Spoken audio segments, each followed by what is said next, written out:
നിന്റെ ഉമ്മാടെയും വാപ്പാടെയും വാശി നഷ്ടം നിനക്കൊന്ന് ക്ഷമിക്കാൻ കഴിഞ്ഞാൽ, ഒന്ന് വിട്ടുവീഴ്ച ചെയ്യാൻ കഴിഞ്ഞാൽ അവിടെ തീരുമെല്ലാം. പക്ഷെ നിന്റെ ഉമ്മായും വാപ്പായും വാശി കാണിച്ച് നിന്നെ വിളിച്ചു വീട്ടിൽ കൊണ്ടുവരും. കുറച്ചു കഴിയുമ്പോ അങ്ങോട്ട് മടുക്കും നിന്നെ. പിന്നെ ഏതെങ്കിലും ഒരു രണ്ടാം കെട്ടുകാരന്റെ തലയിൽ കെട്ടിവെക്കാൻ നോക്കും. അത്രേ ഉള്ളൂ മോളെ നിനക്ക്. അതുകൊണ്ട് എൻ്റെ പ്രിയപ്പെട്ട സഹോദരിമാരോട് പറയുന്നു, എന്നും പറഞ്ഞ് കള്ളുകുടിയനും കഞ്ചാവ് അടിക്കുന്നവന്റെ കൂടെ കിടന്ന് നരകിക്കാനൊന്നും ഞാൻ പറയണില്ല. അങ്ങനെ കിടന്ന് നരകിക്കാനൊന്നും പറയുന്നില്ല. കഴിവിന്റെ പരമാവധി കുടുംബമാകുമ്പോൾ വഴക്കും ബഹളമൊക്കെ ഉണ്ടാകും. മക്കളെ കെട്ടിച്ചു വിടുമ്പോൾ പറഞ്ഞു കൊടുക്കണം, സിനിമ കാണുന്നത് പോലെയല്ല. എന്നെ പോലെ ഇവിടെ പണവും കൊട്ടാരമൊന്നുമില്ല മോനെ. മോളോട് പറഞ്ഞു കൊടുക്കണം, നിന്നെ കെട്ടിക്കൊണ്ടു പോകുന്ന നിന്റെ മരുമകൻ, മോളെ നിന്റെ ഭർത്താവിന് കൊട്ടാരമില്ല.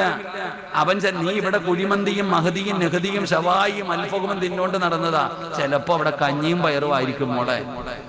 ഇവിടെ നീ AC റൂമിനകത്ത് കടന്നതായിരിക്കും. അവിടെ ചിലപ്പോ ഫാനേ കാണത്തുള്ളൂ മോളെ. ഉള്ളത് കൊണ്ട് അഡ്ജസ്റ്റ് ചെയ്യണം. ജീവിതമെന്ന് പറഞ്ഞാൽ അതാ എന്ന് പറഞ്ഞു മക്കൾക്ക് ഉപദേശം കൊടുക്കണം. പാപ്പ ഉമ്മയെന്ന് പറഞ്ഞാൽ ഉപദേശിക്കണം. അതെങ്ങനെ ഉമ്മ അർശിന്റെ മുകളിലാണ് നിൽക്കുക, താഴോട്ടൊന്നും ഇറങ്ങൂല. എന്റെ പ്രിയപ്പെട്ട സഹോദരങ്ങളെ, പറയുമ്പോ എല്ലാം പറയണം. ചില ഭർത്താവിന്റെ ഉമ്മമാരെന്ന് പറഞ്ഞാ വല്ലാത്തതാ. അള്ളാഹു കാത്തിരക്ഷിക്കുമാറാകട്ടെ. ആമീൻ പറയടോ. ചില ഭർത്താവിന്റെ ഉമ്മയ്ക്ക് ഇവിടെ എന്താ പറയാ, അമ്മായിയമ്മന്നല്ലേ പറയാ. ചില അമ്മായിയമ്മ ചിലതിനെ പറയാതെ ദൈവാണോടെ റാബി, നീ എന്നെ കൊടുക്കൂ.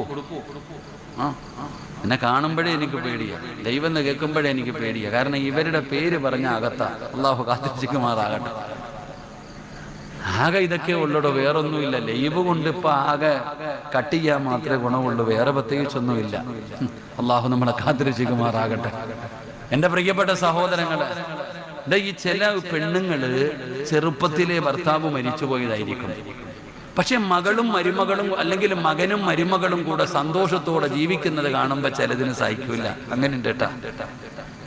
ചിലതങ്ങനെ തന്റെ മകനും മകളും കൂടെ ചിരിച്ചും കളിച്ചും സന്തോഷത്തോടെ ജീവിക്കുന്നത് കാണുമ്പോ അസൂയ.